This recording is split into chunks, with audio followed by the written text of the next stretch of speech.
Ay, isang magandang hapon po sa atin lahat mga kapatid. May ginagawa tayong TV na Konka na 24 inches na LED TV. Ang problema dito mga bro ay yung standby power lang. Sira yung ganyang motherboard. So pinalitan na lang natin ng pang 32 inches siya na mga bro, na Prestige ang brand. Kasi wala tayong available na pang 24. Pumayag naman yung may-ari, basta importante daw mapanuoran daw niya. So kinabitan ko na yan ng pang 32 na Prestige mga bro. Share ko lang to sa inyo, papakita ko lang sa inyo.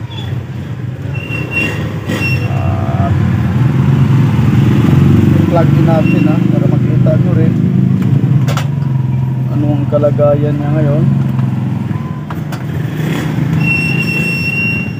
Plug in lang natin.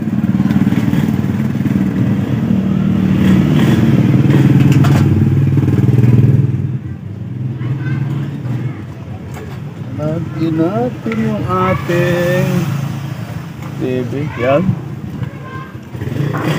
Power on natin. Ayan, nag-power on yan mga bro. Yan, makikita natin Prestige yan mga bro. Prestige na siya. Imbis Konka yung original, kaya lang wala tayong available na Konka na pang 24. Kinabitan natin siya ng Prestige na 32 inches. Yung supply niyan sa backlight mga bro, kinonvert na lang natin kasi hindi yan sila magkamats dahil mataas yung pang 32. So kinonvert na lang natin yung kanyang supply sa backlight niya para tumugma. Yan, ganyan ang resulta ng picture niya mga bro dahil hindi siya magkamats doon sa board, doon sa kanyang screen, sa top board. So adjust na lang natin try natin i-adjust sa factory setting. Sa LVDs lang yan mga bro kasi okay naman yung mirror dahil hindi naman siya baliktad. Solarized lang siya. Pero yung screen na to walang problema mga bro. Nagkaroon lang ng solarized yan dahil sa hindi magkamatch yung kanyang board na kinabit natin kasi nga Prestige siya na pang 32. Kaya i-adjust na lang natin yung LVDs nya. Try natin kung makuha natin sa adjustment. So try natin, ginamitan natin ang universal na remote yan. Try natin yung Mino 1147 kasi yun naman ang kadalasan ginagamit sa mga China na TV. Ito yung original pala mga bro na board nya. Sira kasi yung pinaka motherboard yan kaya standby power lang. So try natin Mino sa remote mga bro Mino tapos 1147 1147. Ayun, lumabas na yung kanyang factory setting mga bro. So hanapin natin yung panel setting. So general, picture, sound, debug. Wala yung panel dito na tayo sa general setting mga bro. Pindutin lang natin, titingnan natin kung lalabas yung LVDs. Sa remote pa rin kasi kailangan yung remote pag nag-adjust tayo sa factory setting. So ayan, lumabas na yung LVDs map. 0 yan mga bro. Gawin natin, try natin sa 1 kung gaganda na ba para malaman natin.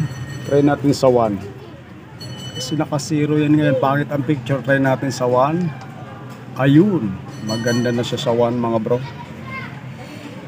Yan, balik na sa normal yung kanyang picture. Try natin i-exit. Try natin sa 2 kung ano mangyayari. Maganda pa rin siya sa 2 kasi sa 2. Try natin sa 3. Yun, pangit na naman sa 3. LVDs na naman siya, solarized na naman. Sa 4, ganun din. 5, 1, 2, tapos 5. Magandang picture, normal. Try natin 6, 7, 8, 9, 10, 11. Pangit na naman. So balik lang natin siya sa 2. Okay, ayan 10. Maganda rin siya sa 10 malinis din yung picture. Kung saan kasi doon napakalinis, doon natin i-fix mga bro. Katulad niyan 10, maganda rin, napakalinaw din. So dyan na lang natin ilagay yung LVDs map nya. Ay nakasulat mga bro. Ngayon na-fix na natin sa pinakamaganda na picture. Exit na natin mga bro. Exit, yan.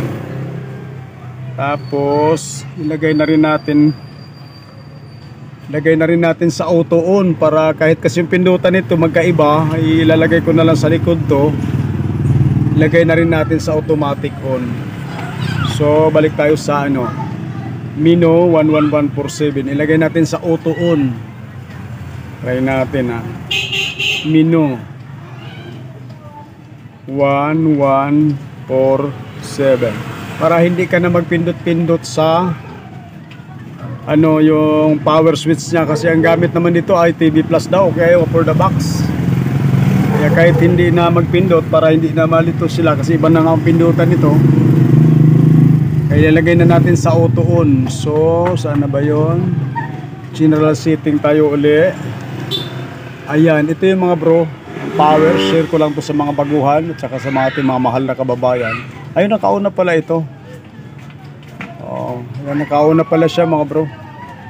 Ibaba lang yan. Kasi pag naka-off yan, halimbawa i-off natin, kailangan pa natin pindutin yung pinaka power switch sa pindutan o kaya sa remote. Ngayon kung wala kang remote, para automatic on na siya. Ayan, katulad naka-off na yan, i-on mo lang siya. Kasi katulad kanina naka-on na pala yun. So i-on na natin para kahit hindi mo na pindutin, within 5 seconds pag plug in mo or pag saksak mo, automatic na siya mag-on. So yan, naka-on na siya, naka-on na pala yan. So exit na lang natin. Ayan, hinaan lang natin mga bro kasi ano yan, ano tayo, yung standard na 80s siya na tugtog.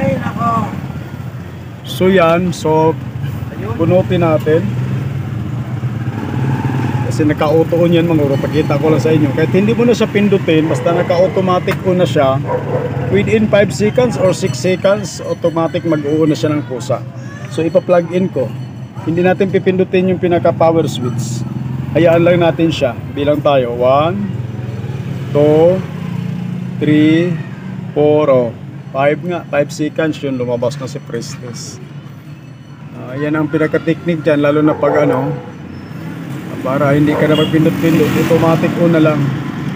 Yung mga master natin dyan, kabisado na nila ito. Kaya share ko lang to sa ating mga mahal na kababayan at saka mga baguhan nag-aaral dyan. Ayan. So kahit wala tayong available na pang 24 inches, basta magkasundo lang sa may-ari, pumayag naman siya pang 32 inches ang ginamit natin dyan. Pwede yun mga bro. Basta kabisado mo lang yung adjustment sa factory setting. Yan lang pinakasekreto dyan. Yung Konka, naging Prestige na ngayon kasi Prestige yung board na kinabit natin. Ibabad lang natin ng kunti mga bro bago natin tawagan. Ipipix ko pala itong mga pindutan kasi ibang pindutan ito mga bro. Iba yung mga switch kaysa dun sa original. Kakabit ko na lang to sa likod kasi inilagay ko na sa auto on to.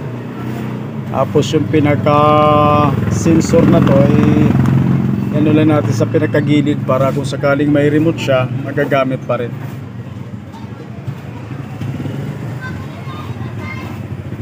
Try kong lakasan ng konti.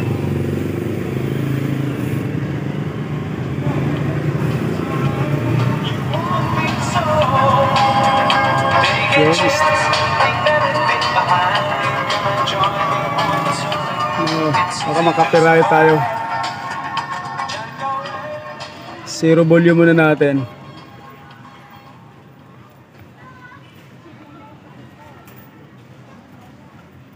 Baka mas CPR tayo 80s kasi yung tugtog din, nasira yung USB ko. Ibabad lang natin konti mga bro para sigurado lang. 1 minute na lang para sigurado, para mga ano, para ma-complete sa 10 minutes.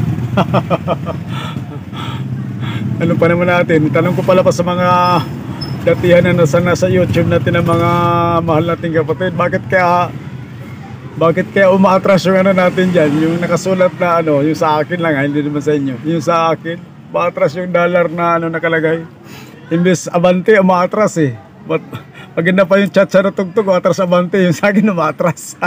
Yung revenue nakasulat, umaatras. Kaya pakitulak mga bro, kaya baka mahulog sa bangin